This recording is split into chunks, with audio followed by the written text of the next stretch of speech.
Hello friends, welcome to GK study. तो Himachal Pradesh public service commission की तरफ से जो है वो हिमाचल प्रदेश एडमिनिस्ट्रेटिव सर्विसेज का नोटिफिकेशन जारी हो चुका है, जिसमें एचएस वगैरह की वैकेंसीज आपको देखने को मिलती है। तो हो सकता है कि बहुत सारे कैंडिडेट ने ये नोटिफिकेशन देख लिया हो। अगर आपको पूरी इंफॉर्मेशन इसके बारे में पता है तो आप वीडियो को स्किप कर सकते हैं, नहीं पता है तो वीडियो को शुरू से लेकर लास्ट तक जरूर देखिएगा। जो भी इंपॉर्टेंट आपकी इंफॉर्मेशन बनती है सभी कुछ यहां पर क्लियर हो जाएगी। चलिए वीडियो को शुरू करते हैं। और जीके स्टडी ऐप पर हमने जो है वो प्रीवियस ईयर पेपर अपलोड किए हैं एचएस के। आप चाहे अगर आप इस एग्जाम के लिए अप्लाई कर रहे हो तो आप उनको एनालाइज कर सकते हो, तो उनको एक बार जरूर चेकआउट कीजिएगा। तो यहां पर नोटिफिकेशन आ चुका है। जो लास्ट डेट है क्लोजिंग डेट अप्लाई करने की वो 14/7/2022 है, यानी कि 14/7/2022 तक आप जो है वो अप्लाई कर सकते हो। और उसके बाद अप्लाई कैसे करना है, HPPSC की ऑफिशियल वेबसाइट पर जाकर जो है वो आप अप्लाई कर सकते हो। अगर आपने पहले से आईडी बनी है आपकी तो आप डायरेक्टली अप्लाई कर पाओगे फीस सबमिट करवाकर। नहीं बनी है तो आपको एक बार जो है वो पूरे डॉक्यूमेंटेशन वगैरह वहां पर जो है वो अपलोड करनी पड़ेगी। कुछ इंपॉर्टेंट इंस्ट्रक्शंस यहां पर लिखी गई है जिनके बारे में आप पढ़ सकते हो। अगर बात करें अदर स्टेट के कैंडिडेट की तो वो भी इसके लिए जो है वो अप्लाई कर सकते हैं। यहां पर मेन पॉइंट जो है वो वहीं पर बनता है, ठीक है जी। बट वहां पर जो भी आपके जो रिजर्व कैटेगरी के कैंडिडेट होंगे अदर स्टेट्स के, उनको जो है वो जनरल कैटेगरी में ही ट्रीट किया जाएगा। तो ये इंपॉर्टेंट पॉइंट है। बाकी आप यहां पर रीड कर लीजिएगा अगर आपको कुछ इंपॉर्टेंट चाहिए। नोटिफिकेशन आपको जो है वो जीके स्टडी ऐप में या फिर अपने ऑफिशियल जो आपकी साइट है वहां पर मिल जाएगा। अगर आप पहली बार अप्लाई कर रहे हो OTRS में, ठीक है, यानी कि वेबसाइट पर पहली बार जो है वो अप्लाई कर रहे हो, तो कुछ यहां पर डॉक्यूमेंटेशन दी गई है जिनको आपको जो है वो अपलोड करना पड़ेगा। अब यहां पर बात करते हैं मेन यहां पर पोस्टों के बारे में। तो सबसे पहले HP एडमिनिस्ट्रेटिव सर्विसेज, जिसको आप कॉमन सा HS बोलते हो। नंबर ऑफ पोस्टें जो है वो 7 हैं, जिसमें अनरिजर्व्ड की 3 है। फिर unreserved ex serviceman of HP की जो है वो 1 है, SC की 1 है। उसके बाद SC of HP, schedule caste of HP ward of freedom fighter की 1 है। उसके बाद schedule caste of HP ex serviceman of HP की जो है वो 1 है, ठीक है। तो टोटल पोस्टें यहां पर जो है वो आपकी 7 हैं, ठीक है। यहां पर याद रखिएगा 15,600 से 39,100 प्लस 5400 रुपए ग्रेड पे यहां पर दी गई है। उसके बाद तहसीलदार की 14 पोस्टें यहां पर है, अनरिजर्व्ड की 5 है, ठीक है। फिर उसके बाद यहां पर अनरिजर्व्ड ऑर्थो फिजिकल हैंडीकैप की 1 है। फिर यहां पर जो है वो unreserved ward of freedom fighter की 1 है। Unreserved ex serviceman of HP की जो है यहां पर 3 है।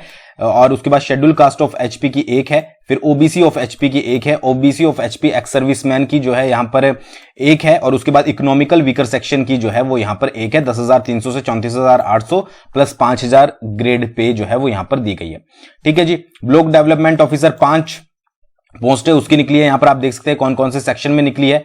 उसके बाद 10,300 से 34,800 प्लस 5,000 ग्रेड पे। और ट्रेजरी ऑफिसर की भी यहां पर 3 पोस्ट निकली है, सेम जो है वो यहां पर सैलरी अमाउंट है। तो ये सारी चीजें जो है वो यहां पर दी गई है। उसके बाद बात करते हैं एलिजिबिलिटी कंडीशंस की। तो सिंपल सी बात है कि अगर आपके पास बैचलर डिग्री है, यहां पर बहुत सारे कैंडिडेट ये कंफ्यूज हो जाते हैं कि भाई हम लास्ट ईयर में तो क्या हम अप्लाई कर सकते हैं। अगर आपके पास आपने कंप्लीट डिग्री कर ली है तो ही आप इसके लिए जो है वो अप्लाई कर पाओगे, ठीक है। उसके बाद यहां पर डिजायरेबल क्वालिफिकेशन कुछ दी गई है। एज लिमिट जो है वो 21 साल अगर आप हो चुके हो, 21 साल से 35 साल तक जो है वो आप इसके लिए अप्लाई कर पाओगे, ठीक है। तभी आप इस फॉर्म को जो है वो एग्जाम दे सकते हो। फिर जी यहां पर कुछ इंपॉर्टेंट और इंफॉर्मेशन दी गई है जो आप चाहें तो पढ़ सकते हैं, बट इतना ज्यादा पढ़ने की आपको जरूरत नहीं है। किस तरीके से अप्लाई करना है वो मैंने आपको बता दिया है। पहली बार अप्लाई करो, ऑफिशियल वेबसाइट पर जाकर सभी कुछ एक नई आईडी बनाकर जो है वो आप डॉक्यूमेंटेशन को अपलोड कर लीजिएगा। अगर आपने पहले भी भरा है तो आपको सीधा अपनी ईमेल आईडी वगैरह ओपन करनी है और आप जो है वो उस पर ओपन कर सकते हो, यानी कि सीधा आप जो है वो फीस सबमिट करवा सकते हो, ठीक है जी। फिर आता है यहां पर आपको पता ही होगा कि एचएस का जो एग्जाम होता है उसमें आपका पहले प्री होता है। प्री में आपके 2 एग्जाम होते हैं, ठीक है, मॉर्निंग और इवनिंग शिफ्ट में। फिर मेंस होता है। मेंस में आपके पास ऑप्शनल सब्जेक्ट भी होता है, ठीक है। तो यहां पर क्या है कि ऑप्शनल सब्जेक्ट आपको एक चूज करना पड़ेगा मेन रिटन एग्जामिनेशन के लिए जब आप फॉर्म भरोगे। तो यहां पर जैसे Indian history, political science, international relation, mathematics, statistics, economics, commerce and accountancy, chemistry, botany, zoology, philosophy, law, sociology, ठीक है। उसके बाद civil engineer, Hindi, Sanskrit, Urdu, English literature, forestry, horticulture, ठीक है। ये सारी चीजें जो है वो आपको दी गई है ऑप्शनल सब्जेक्ट के लिए। तो इनमें से आपको एक ऑप्शनल सब्जेक्ट चूज करना पड़ेगा। पहले क्या होता था कि मेंस का जब आप फॉर्म भरते थे, मतलब बाद में जब आपका प्री क्लियर हो जाता था तो वहां पर ऑप्शनल चूज आपको करना पड़ता था, बट अब जो है वो स्टार्टिंग में ही पूछ लेते हैं।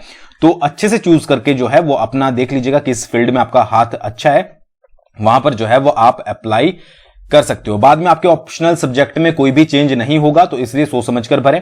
एग्जामिनेशन सेंटर की अगर बात करें तो एग्जामिनेशन सेंटर आपका जो है वो बिलासपुर, चंबा, हमीरपुर, कांगड़ा, धर्मशाला, पालमपुर, कुल्लू, मंडी, शिमला, नाहन, सोलन, ऊना, सुंदरनगर, केलोंग, ठीक है, लाहौल एनसीपीटी, रिकांगपियो, किन्नौर, यहां पर आपके जो है वो एग्जामिनेशन सेंटर रहने वाले हैं जो प्री एग्जामिनेशन के होते हैं। ठीक है जी, प्रीलिमिनरी एग्जामिनेशन जो आपका होता है, मतलब डिस्ट्रिक्ट हेडक्वार्टर में आपके जो हैं वो जनरली होंगे। एग्जामिनेशन फीस की बात करें तो जनरल कैटेगरी हिमाचल प्रदेश की 400 रुपए और कैंडिडेट जो अदर स्टेट के हैं उनके लिए भी 400 रुपीज। ठीक है जी। उसके बाद SC of HP, ST of HP, OBC of HP, EWS covered under जो BPL के अंडर कवर किए जाते हैं, ठीक है जी, वो सारे किसके आपके आएंगे 100 रुपीज उनकी फीस है। फिर जो एक्स सर्विसमैन ऑफ HP है, ठीक है जी, जो आप डिफेंस सर्विसेज से जो है वो एक नॉर्मल टेन्योर के बाद रिटायर हुए हैं और साथ में ब्लाइंड है, जो विजुअली इंपेयर्ड है, हिमाचल प्रदेश से रिलेटेड, और जो फीमेल कैंडिडेट है उनकी कोई भी फीस यहां पर नहीं है। तो इस तरीके से जो है वो यहां पर देख लीजिएगा। ठीक है जी। फिर यहां पर किस तरीके से पेमेंट करनी है आपको वो चीजें दी गई है, वो आप ऑनलाइन कर ही दोगे। यहां पर कुछ नंबर दिए गए हैं, अगर आप कुछ पूछना चाहो तो टोल फ्री नंबर पर कॉल कर सकते हो। उसके बाद यहां पर सिलेक्शन प्रोसीजर कैसे होगा, सिलेक्शन प्रोसीजर आपका होगा 3 स्टेजेस पर। ठीक है, पहली है आपके प्रीलिम एग्जामिनेशन, फिर है आपकी सेकंड मेन एग्जामिनेशन, उसके बाद है आपका पर्सनैलिटी टेस्ट। ठीक है जी। प्रीलिम एग्जामिनेशन आपका जो होगा वो 200 मार्क्स का होगा। ठीक है जी, और 100 objective type multiple type question आएंगे उसमें, यानी कि एक जो क्वेश्चन होता है वो 2 नंबर का होता है। ठीक है जी। और एक दिन में आपके 2 पेपर होते हैं, पहला होता है आपका जनरल स्टडी का, दूसरा होता है आपका एप्टीट्यूड का। जनरल स्टडीज की जनरली बात करें तो history, geography, polity, art and culture, social economical development of Himachal Pradesh, ये आपसे पूछी जाएगी। फिर उसके बाद current event of national and international importance के करंट अफेयर्स, ठीक है, history of India and Indian national movement, फिर world geography, physical, socio economical geography of India and world, polity complete, economical complete, ठीक है जी, जनरल साइंस वगैरह, आपके environment से related, ecology से रिलेटेड, ये सारा कुछ आपका, ये सिलेबस आपको देखने में छोटा लग रहा है, बट अगर आप इसको डिटेल में पढ़ोगे तो आपको पता लगेगा ये बहुत वास्ट सिलेबस है। ठीक है, तो उसके अकॉर्डिंग जो है वो आपको तैयारी करनी है। और अगर आप चाहते हो कि डिटेल्ड आपको सिलेबस चाहिए तो आप कमेंट करके जो है वो बता सकते हो। उसके बाद एप्टीट्यूड का आपका जो है वो पेपर होगा जिसमें 100 क्वेश्चन आएंगे, 200 मार्क्स के कॉम्प्रिहेंशंस। ठीक है जी।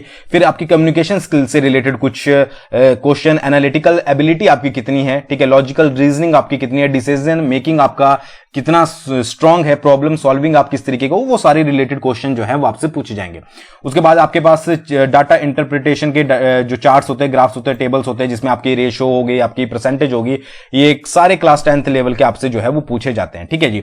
फिर आपसे इंग्लिश लैंग्वेज कॉम्प्रिहेंशन स्किल्स भी जो है वो पूछी जाती है। तो ये क्वालिफाइंग नेचर का जो है वो आपका एग्जाम होता है, इसमें सिर्फ आपको जो है वो क्वालिफाई करना पड़ता है। उसके बाद आपका मेंस एग्जामिनेशन होगा जिसमें आपके पेपर 1 होगा, पेपर 2 होगा, पेपर 3 होगा, 4, 5, 6 तक जो है वो आपके पेपर होंगे। इंग्लिश होगा, हिंदी होगा, एसए होगा, जनरल स्टडी 1, 2 और 3 होगा। ठीक है, मार्क्स यहां पर आप देख सकते हो।